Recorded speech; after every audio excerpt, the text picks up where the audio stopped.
Welcome back to part 2 of The Guilty Feminist. So plug in and get ready for the fun. Hello, Brisbane. Are you ready for a little bit more Guilty Feminist? Then welcome back to the stage, Deborah Frances-White and Steph Tisdell.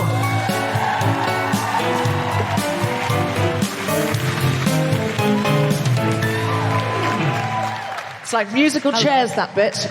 It is, isn't it? How are you, Steph? I'm confused. There's various microphones here. I'll use both. Yeah. No, hold on. Hello? They're both. All right. Excellent. Steph, this is a very important night for me because this is the first time I've ever played QPAC. Yeah. Which, if you're listening internationally, is the Queensland Performing Arts Centre. But this is where I used to come as a child when, there was theatre on or something. We'd drive up from the Gold Coast. It was always a very big deal. You'd always dress up. Yeah. And then this is where we'd come on school trips. Yes. They'd put you all in a bus and they would take us to a restaurant called the Woolshed, which is probably not around anymore. Some people are laughing at that.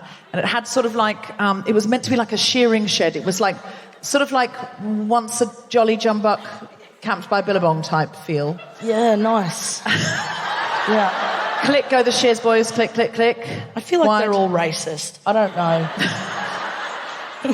I mean, they may well be. It just feels that way. Yeah. If so, I'll stop with the. I'll stop with the reminiscing over. No. It wasn't until I left Australia and went to other countries that I realised that other countries did not celebrate their convict population. Yeah. Because all the songs we learnt as children at school were all like Turulai Aditi. It was all Bound for Botany Bay. And there was so much celebration of the criminal population of Australia. But I just assumed everywhere you went there was like folklore about like Ned Kelly and, it was a surprise to me that other countries were like, we don't talk about the prisoners as much. They're not the heroes. And listen, of course, that's all socioeconomic and who was being sent over here as convicts and, all about, also within that the context of colonisation. So I understand the intersectional implications of what I'm saying, and at the same time, it is a bit weird. It is very strange. I actually, I'm really obsessed with propaganda. Yeah? Tell me more.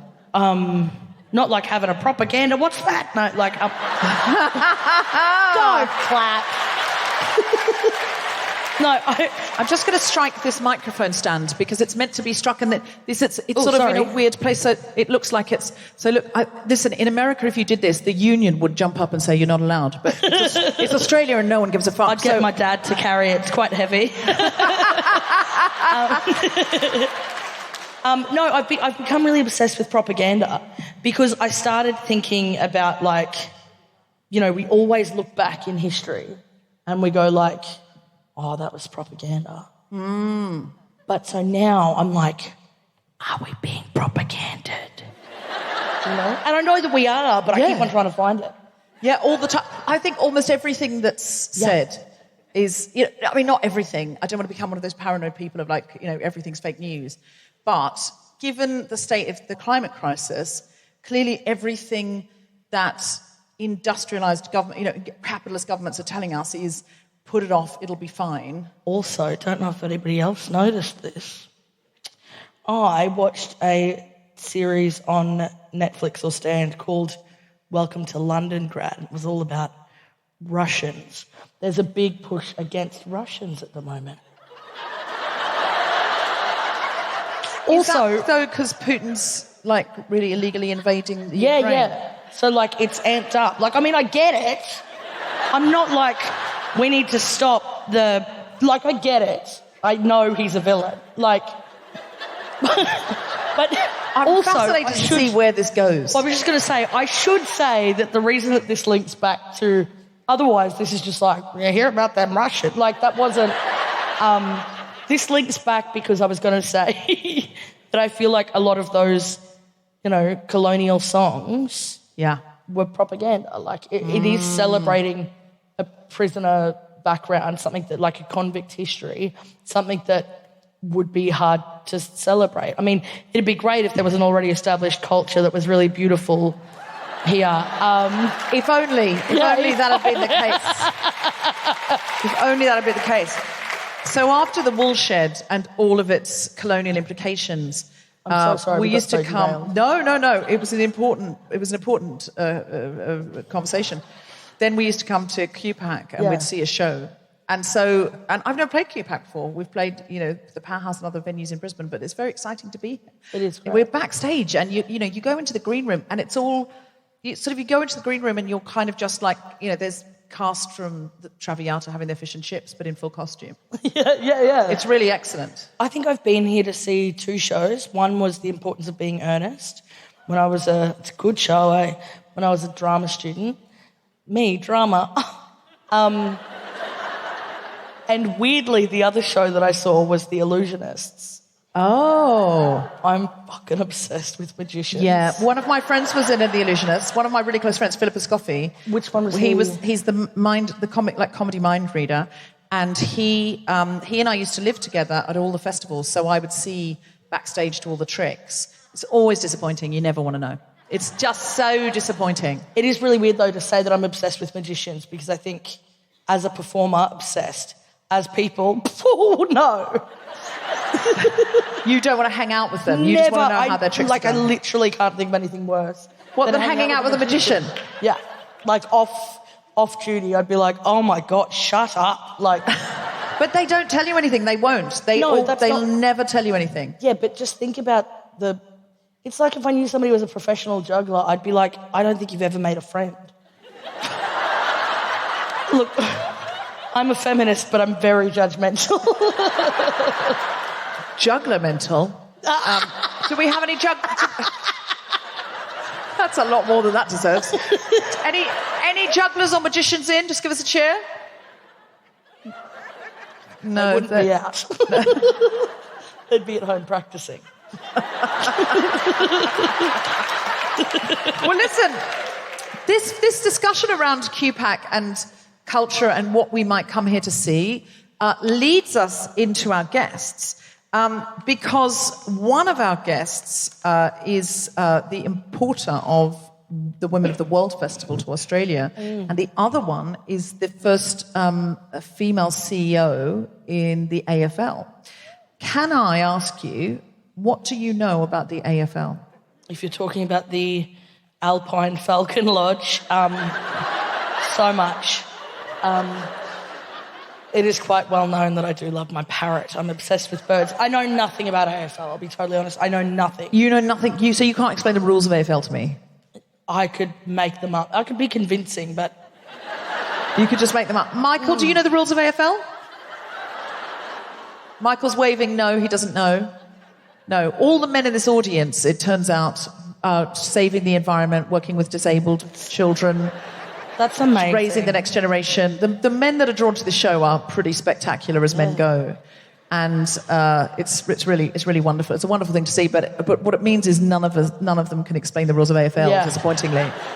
Is there an equivalent of the offside rule in football in Britain, which you call soccer, that men always want to explain the offside rule, and every single time, if I want a man, basically, this is a true story, but if back in the day, if I wanted a man to fancy me, I'd just ask him, could you explain the offside rule to me? And then when he did, I'd just go, oh my God, I've never understood it before. So many people have tried to explain it. So many men have tried to explain it to me, and I've just never got it. But I just understood it straight away when you said it. And then they'd just be like, sleep with me now. It's a foolproof method. I think AFL looks really messy. I feel like if you were high up enough in a plane, you'd be like, is that ants? Okay, all right. We're going to learn about it tonight, because although none of the men here can explain it to us, or some of them are dying now to go, we can. Is there any men who feel that they could? Maybe any man? You don't have to. Just shout if you think you could. Can any women or non-binary people, could any of you describe it? Hey. Okay, interesting. Excellent, good. Any fans of AFL in? Any fans of the women's game in? Okay, all right. It's time to bring our guests on then in that case.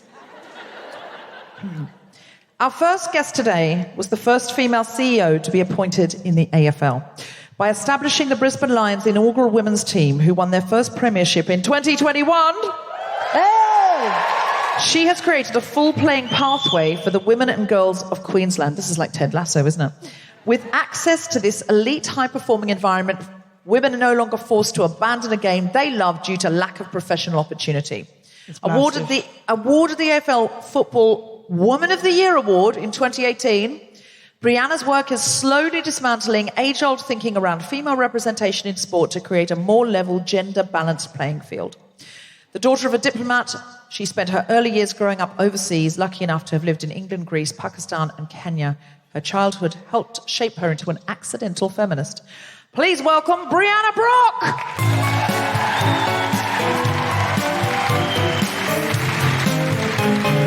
Come take a seat, Breeanna. Thank you so much. Also joining us tonight, she is a cultural strategist and co-founder and director of consultancy company Positive Solutions. She's worked across Australia, Hong Kong, New Zealand and the UK. She's also the exec director of cultural enterprise of One Mind, who are the producers of WOW, Women of the World Festivals in Australia, in partnership with the Global WOW Foundation. She is also an advisory board member of the foundation. WOW allows women and girls, boys and men, and non-binary people to imagine a gender-equal world through a cultural program of both celebration and interrogation of contemporary life. Put your hands together and make incredible guilty feminist welcoming noises for Cathy Hunt. Hey! Cathy, thank you so much. Come take a seat. All right, first things first. Breeanna, have you always loved AFL? No, I would say no. Do you love it now, though? I love it now. Because otherwise your CV is... It's a bit false. I just fell into it. Well, I loved it from a different perspective because my dad was a football player, quite a good football player. Not professional, but made his way. And so, you know, my two other sisters love our dad. We idolise him, so we loved watching him play. And, you know, he watched football on the TV and he was sort of like half interested in it because he liked it, so you sort of liked it. And it wasn't until we finally moved to Brisbane and we started going to games at the Gabba. So I think, oh, this game's pretty cool. And understood the rules a lot better. Didn't really know the rules. Didn't really think much of it. You know, it was just what you watched. But then a friend then said, do you three girls know that at my club there's all these chicks playing football, like a girls' team? And I was 25 at the time. So I'd been a professional tennis coach for 10 years before that. And we're like, what? Footy for girls? What are you talking about? So off we went and we just fell in love with it and haven't looked back, haven't dropped my tennis rackets and haven't ever really... don't even watch tennis anymore, to be honest, but that was it. My older sister's just turned 45 and she's still playing. After I had a baby, I sort of gave it away, but now I'm working in the industry and doing this job. And what's the history of the women's game in this country? How long have girls and women been playing? The first recorded games were like in 1916 or something, like it's over 100 years from when they very first played games. They were charity games in the war. You know, this women's sewing factory versus the cannery, and they'd go and play. So a bit like a league of one's own, where in America the women play baseball because the men were at war. Yeah, but getting like 20,000 people to games. Oh, wow. Because what a novelty to watch women in dresses play football. They are beautiful silk dresses with the bonnet and amazing. See, I'm more interested now you offer me that costume option. I'd do it in a silk dress with a bonnet. I have no idea how they played. You're not with me on the bonnets and the silk dress. Come on, if we could dress up as Edwardian ladies. What? If we can bring bonnets back, that is the funniest fashion. A bonnet. Listen, you and me in bonnets and corsets. Done. AFL. A little bit of AFL. Like, that would be really funny if we could dress like as suffragettes. Yeah. And do a AFL, but our whole team... we're both quite busty. If we had corsets on, that's crazy. No. I'm not as busty as all that. Not for my body type. I'm not that busty. I mean, it is true that some man had to sew me into my dress tonight. Yeah, exactly. That's evidence in your corner. But anyway, So like many things, women were allowed to do it in wartime and then fought to keep doing it. But most recently, you've had some real success. We had Darcy on in Victoria a few years ago, before the pandemic, and she was telling us about the extraordinary success of the first Victorian game, where they were saying, don't expect very many people. And then on the day, there were so many people trying to get in and so many young girls trying to get in. They had to lock the gates, and women and girls were climbing over the gates to get in illegally because they were just like, we have to see this. This is groundbreaking. What's happened here in Queensland? Well, just to touch on that game, I mean, people literally thought no one was going to come to those games, so they made it free. There's no tickets. Wow. Just open the gates, let everybody in. So you can imagine such a successful show like this, 10,000 people out the front if it's free. 25,000 people or something went to that game. Wow. So everybody that night, we were training that night, ready to fly to Victoria, and we finished training and all just sat there, so could hear a pin drop that we were going to play in this. This is what we were going to. People are going to come and watch us.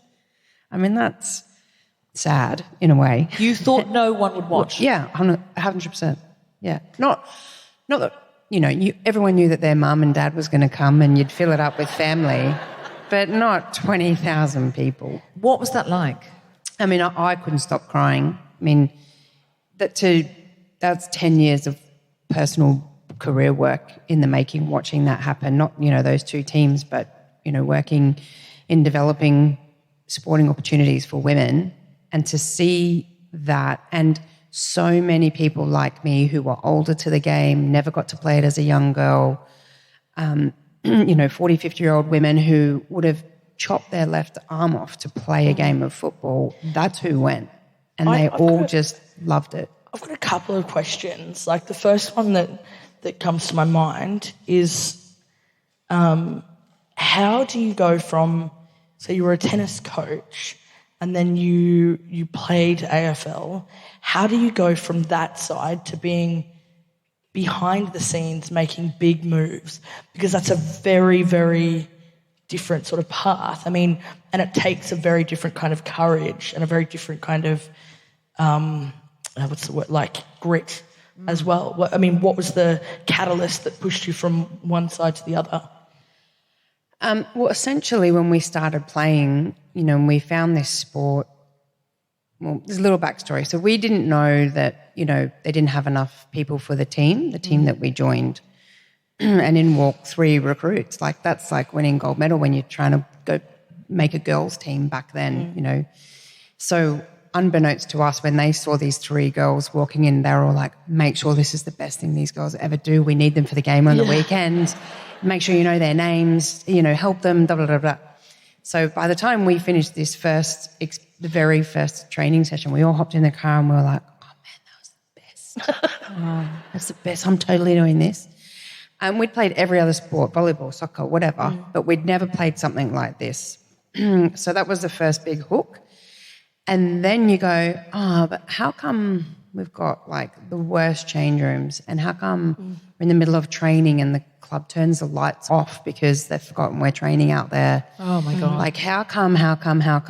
Just, all these things, how the competition was being run, making it really difficult for this competition to grow. So essentially from there, we'd become the team manager the next year, started a new club the following year, was on the board of that, just community club, and then eventually thought, you know what, if you're going to try to beat this thing or make this better for your own personal gain, because I want to play in something that's good, you can't beat them from the outside. You're going to have to beat them from the inside. And so I weaseled my way into working for the AFL and started that way.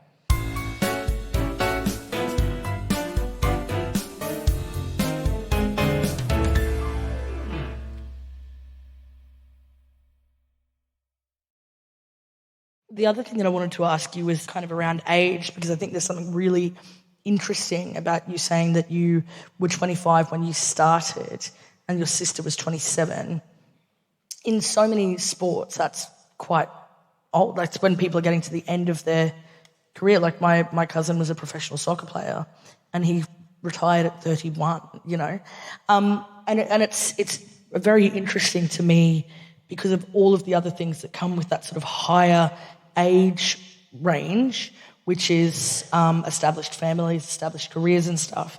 But it also makes me wonder because I have a niece who is 7 and they did that like Milo thing. Or I don't even know if it was Milo, but I remember when I was young it was Milo, the Milo cricket thing, right? And they'd go out and every single kid would play. Like it didn't matter because there was none of that sort of gender attachment to it.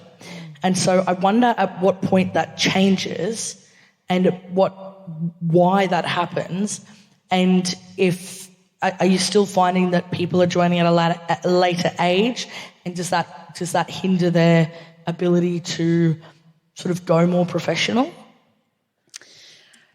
So let's be clear. When we started, it's very social. Okay, sorry. no elite level. Pretty much there was the state team. That was it. That's all you could do.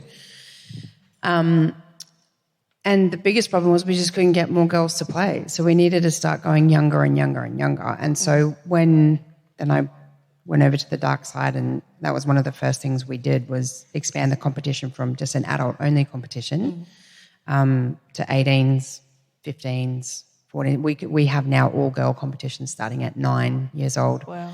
Because And are they well supported? Is there lots of girls wanting to play? yeah. So, I mean, just to give you an idea of what we were sort of dealing with when the Milo version of AFL is Auskick. Sorry, Milo. Do you mean like the chocolate drink? Yes. Yeah, was that right? It's Milo is the sponsor of the cricket. Okay, so if you're listening internationally, because this is a podcast, Milo is a very Australian chocolate drink. And you chocolate malt. Yeah, chocolate malt. Yeah, that's right. And yes. it's you put hot milk in it, and it's like cocoa, I guess, but it's You don't just hot put milk. hot milk in it. Oh, It's like okay. Horlicks. I've stepped into difficult waters with the feminists of Brisbane. I'm making Milo incorrectly. Yes, you are. Sorry, how do you make it?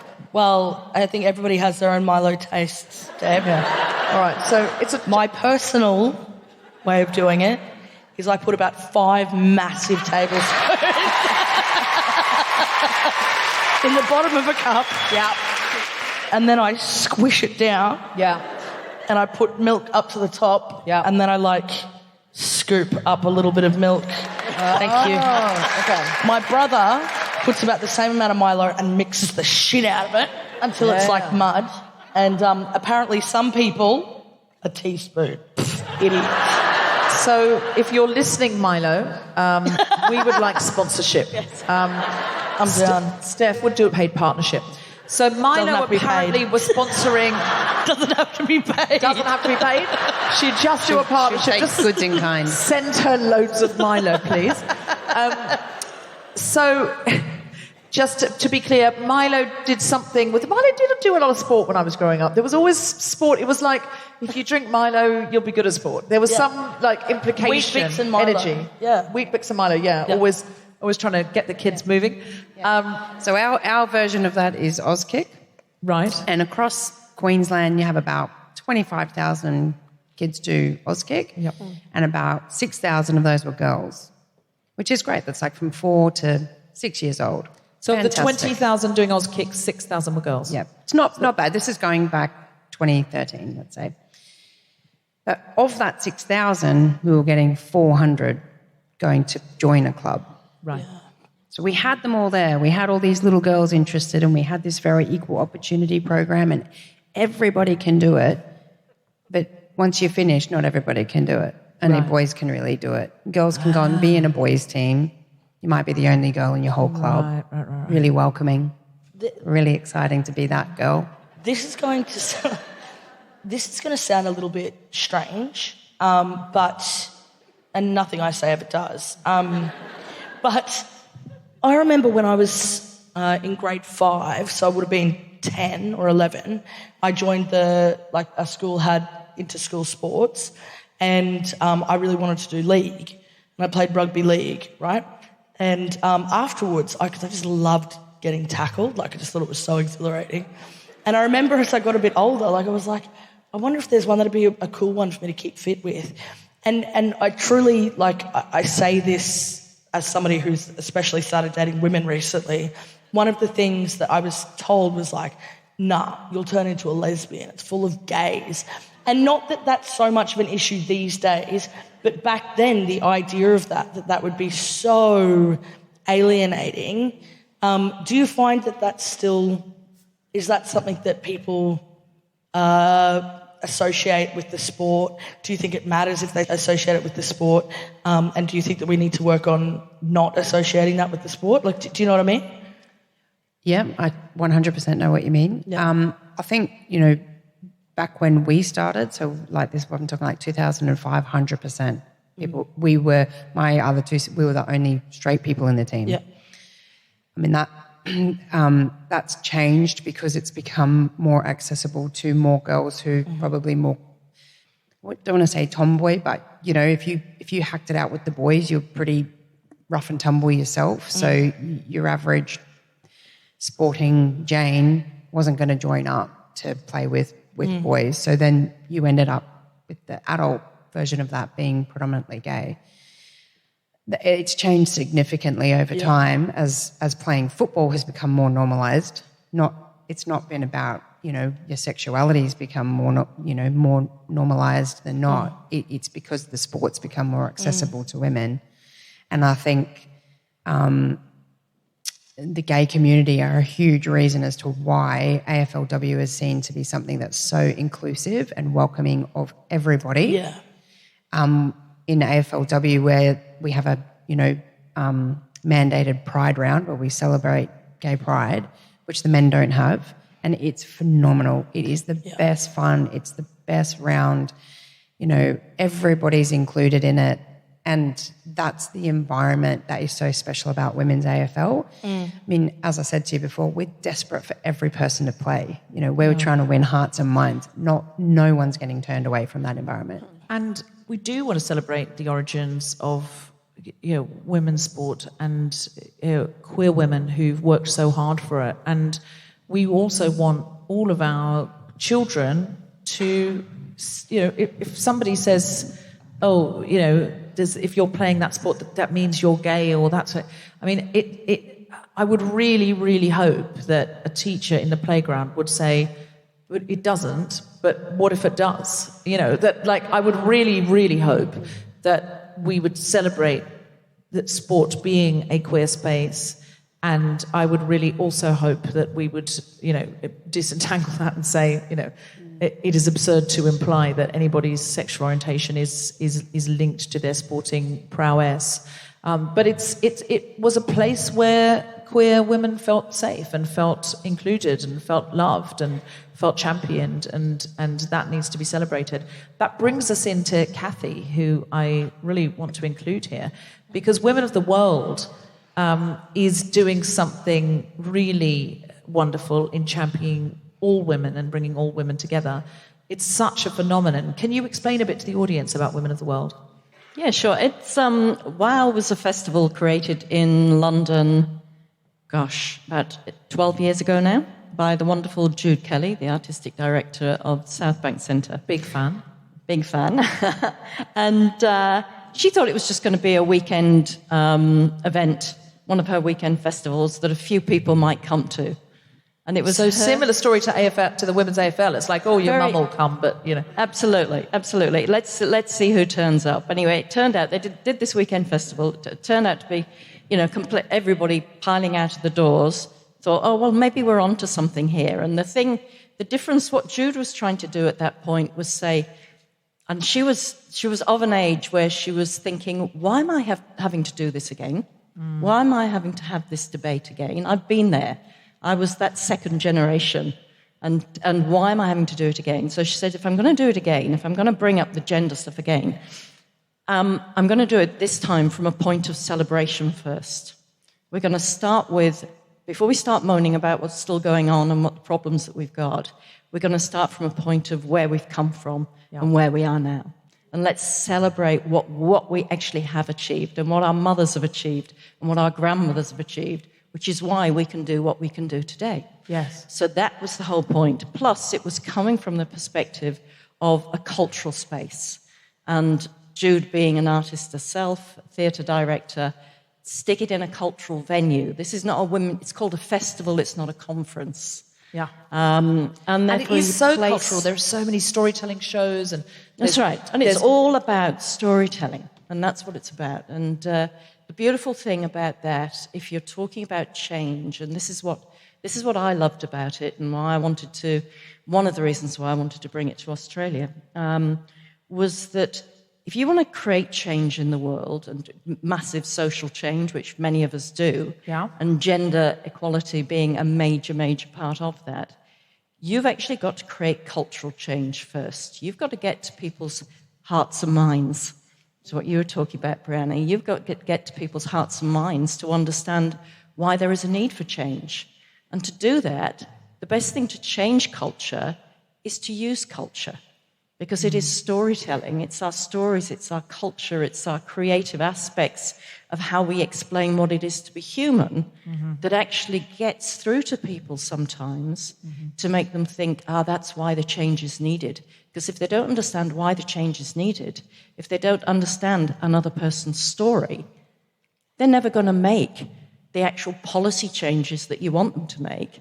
That is the big social changes that we need today. Well, it's interesting, isn't it, when you think about, I'm quite an advocate for Aboriginal people in Australia, and it's what drives me, right? And it's really interesting how it kind of works in that governments are it's almost like they're 10 years behind the social shift that happens, and it's because they need to go we'll just make sure that it's okay, it's happening, And I think that's an important, it's just a sad reality of it, and I don't know what your experiences have been, but for both you and Breeanna, I think it'll be one of those things where it'll be 10 years down the track that this is celebrated for what it is and embraced the way that it should be.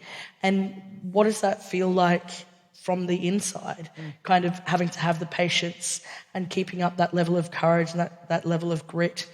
Like, what is it that you tell yourself? Banging your head against a brick wall, trying to change the patriarchy. Yeah, all the time. But this is why I love WOW, because it says, hey, 100 years ago, no women had the vote, and then some women got the vote, and some more women got the vote, and some more, and then legislation started to come in, and we are living the hopes of dreams of the wildest dreams of the women who came before us, that they fought for and in cases died for, and I am sure even more so with Indigenous women, and I feel like understanding that means it is our job. We can't just go, I'm a bit tired. Like, we have to look at the women, girls, non-binary people who are unborn, or the ones that we know that are running around 4, 5, 6. This next generation are absolutely incredible. If you are, 11-year-old in the front row here going, I was educating a boy at school about what feminism is. This is your alpha generation, and then the Gen Zs are the teens, and they blow my mind. Absolutely. They're just, they're down at Washington arguing gun control. They're school striking about the climate change. They're completely different, and, they are going to save us, but I also slightly worry about leaving it to them. Do you know what I mean? I just think it's like, I just don't remember Martin Luther King saying, I've got a dream, but I'm pretty sure the 5-year-olds are going to figure out how to make it reality. It's a good dream, but I'm quite tired. There's a 10-year-old boy there. You'll get on. We'll crack on with the dream. Do I think what's great about this show and what's great about people like you is the opportunity that you get to give for people to learn about people like Cathy and Breeanna. And the reason is because, we all understand as women in this world, obviously, as feminist women, that the thing is the hardest about operating in any place that's marginalised or minority is that there is so much responsibility.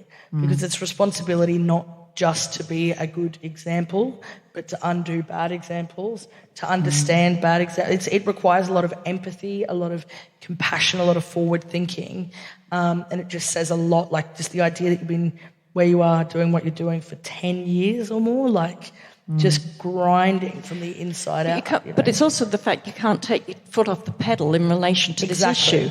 Yeah. Because if you go back in sport, I mean, look, that story about women's soccer in the UK and in the 20s, in the late 20s, nobody knows that women's soccer was bigger than men's soccer in the UK and because it got bigger than men's, they stopped it.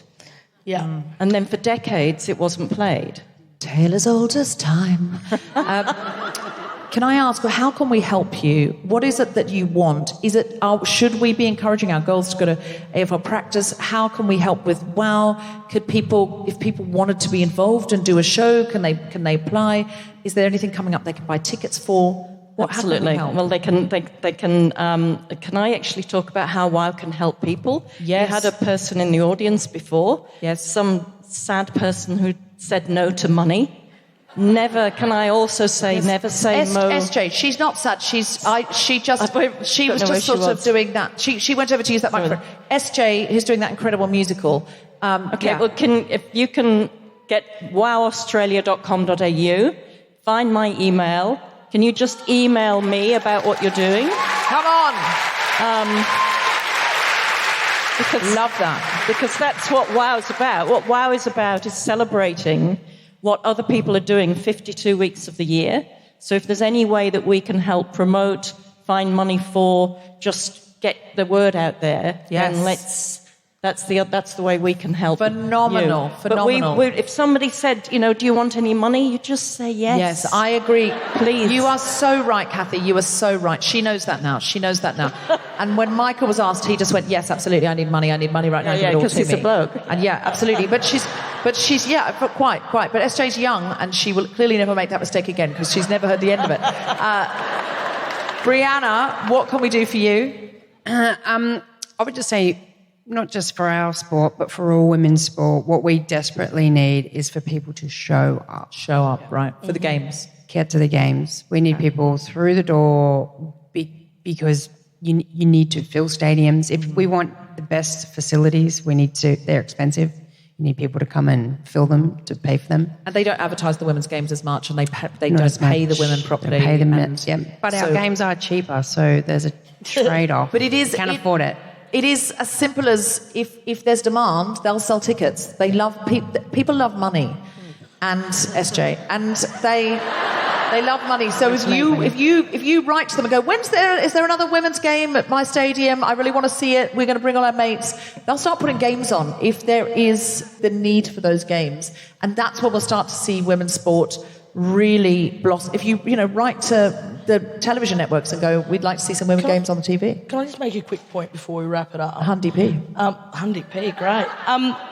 We were having a quick yarn backstage there, Breeanna, about obviously you're an executive in the women's. Also, I can't believe you call it AFLW and not waffle. But anyway, waffle, very fun. But we were saying that one of the other things is it's not just about having women in the women's sport. I mean, surely it makes sense for women to also exist within the men's sport and have more of a presence across both. That's real gender equity and just kind of going, we're all part of this. Is that a possibility? 100%. Hundy P. Hundy P. Yeah. It's the biggest shift is, and this is why women's participation at any level of anything is important to knock down male-dominated whatever. So we see that in sport in particular. So I've played sport now. I have a 9-year-old son. Guess what sport he plays? The same sport I played. So if I want to recruit and engage and grow women's involvement, it comes through participation. It comes from experiencing that sport. So I don't have to be the uniform lady and the canteen lady, the traditional spots for women. I can be the president of the club if I want because I know how to play football. I've got some, industry knowledge. All the women at my club are all women we've played football with all together, now all coaching our kids. There's 9 teams and 5 have got female coaches. So now all these boys are growing up seeing women as coaches and teachers and learners, and that's how we're going to change those things again from the inside out. They'll just see that as totally normal. They're not going to see that as absolutely. They'll just be like, my coach, she's amazing. Absolutely. My 9-year-old, ask him who his favourite player is. He'll say Courtney Hodder and Harris Andrews. He doesn't say boy or girl. He just says, these are my favourite players. There's a men's team and a women's team. They're my favourite. Because he doesn't know any different. He's grown up with this since he was 3. And that's more powerful. It's not just the impact on girls, but young boys too. So wherever you're listening to this, there are clear principles from what both these amazing women are saying that you can use wherever you are. But if you are in Australia, get your girls involved in AFL and see if they like it and take them to a match, because the more that we provide the demand, the more the supply will be there. And go, and when's the next WOW Festival on? Not sure yet. Probably next year sometime. Watch this space. So, but sign up for the mailing list and find out, because honestly, it feels like just such a celebration. You're going to really be refueled for the resistance, as I hope you have been tonight here at the Guilty Feminist. There are, if you've never been to the show before, there are 300 episodes of the podcast which you can listen to. They're totally free. You can listen to them wherever you are, whenever you are. And also, there's a book that I wrote called The Guilty Feminist, which is not free. You could buy that. But there are other shows. If you've got friends in Melbourne, Sydney, Christchurch, Auckland, Wellington, we're doing shows in all those places over the next week, so please let them know. And if we come back to Brisbane next year, will you come back and see us? It's been a truly wonderful night, and we will close it in the traditional way, but not before we say a huge thank you to Breeanna Brock and Cathy Hunt and Steph Tisdell and everybody here at QPAC. I'm sorry. You go. And you. Oh, thank you. I ruined it. No, not at all. I did. You've been an incredible audience, Brisbane. Listen, better than Adelaide.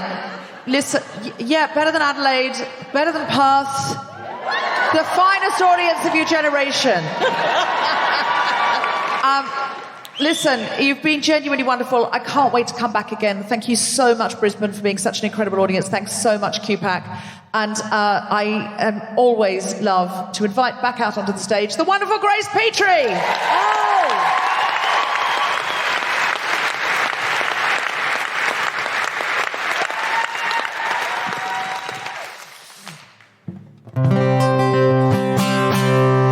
How do you feel about singing along, Brisbane? Yes. So I know that we are not in the northernmost part of Australia, but this is the most northerly date that we are going to do on this tour. That seems like a random fact to tell you, but I'm getting somewhere with it. So this is a song that I wrote about being on tour a lot. It's called Northbound, which doesn't really make sense because I suppose we're southbound after this, but do you know what I mean? Allow it. So this has got a line in the chorus where I'm gonna sing a line and you are gonna repeat the line after me. Okay? So the first one is by night and day, like this. By night and day. That's the one. And the next one is by road or rail. Goes like this. By road or rail. That's the one. Okay, now listen. This is important. Those two lines, they're not next to each other in the song. All right?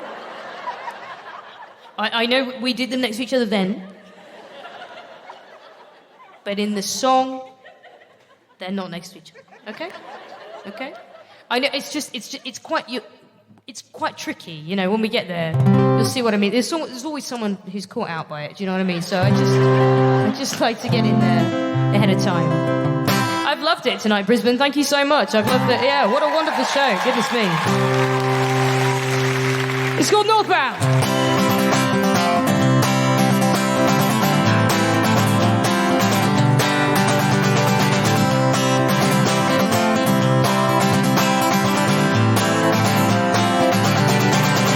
M1 again, gone to AM. This lonesome road goes on forever. Espresso shot with a petrol stop. 'Cause I will make my way, whatever. The road's so dark and the night's so deep, but I've got promises to keep, and I've got miles upon upon miles to go before I sleep. Here we go. By night and day, 5 miles away, I'll get there any God-forsaken way. By road or rail, by sea to sail. If there's a way home, I won't fail. I take my time, steady 70 straight down the line. Only one thing on my mind, hell or high water, come down. Oh, I'm northbound.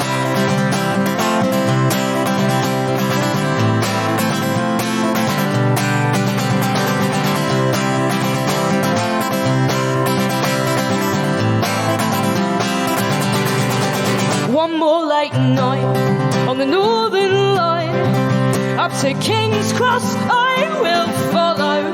Guitar on back, and I'm right on track, always racing with tomorrow. And coast to coast I ride alone. It's just one more ghost on the last train home. I've got miles upon miles upon miles to go, all on my own. By night and day, 5 miles away, I'll get there any God-forsaken way. By road or rail, by sea to sail. If there's a way home, I won't fail. I take my time, steady 70 straight down the line. Only one thing on my mind, hell or high water, come down. Oh, I'm northbound.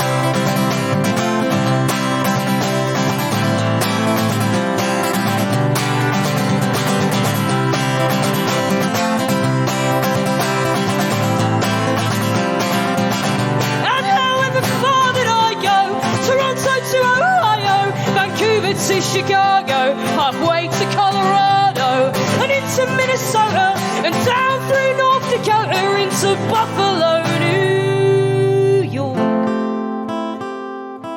I tell you every time we talk that if I could get to you, I'd walk.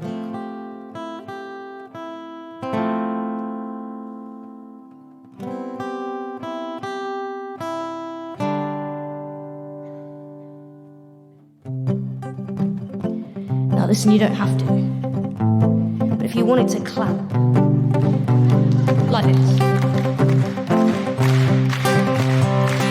Amazing, keep it up, Brisbane!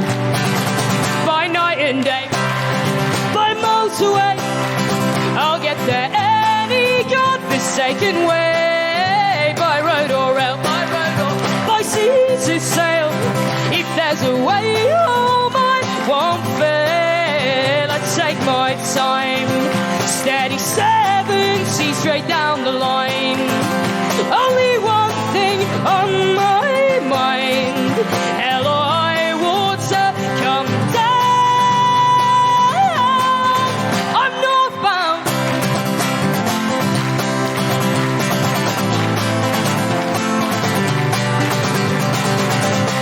Thank you so much.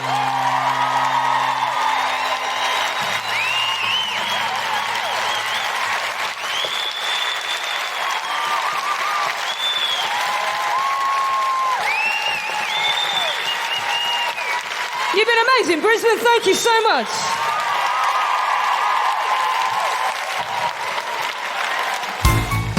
You have been listening to The Guilty Feminist with me, Deborah Francis-White, guest co-host Steph Tisdell, and my very special guests Breeanna Brock and Cathy Hunt, with music from Grace Petrie. The Guilty Feminist theme tune was composed by Mark Hodge and produced by Nick Sheldon. The producer for The Spontaneity Shop was Tom Selinsky. Thanks to Bjorn, Jody and Bone Presents, and everyone at QPAC Brisbane, as well as all of you for listening.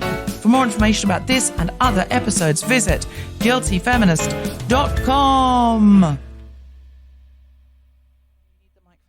I think there's one over there. Kezia's got a mic. If you've got a musical, you probably need the mic. Thank you. I I don't think anyone with a musical doesn't want the mic. That's what I'm guessing. The Guilty Feminist is provided exclusively from Acast. Find it wherever you get your podcasts.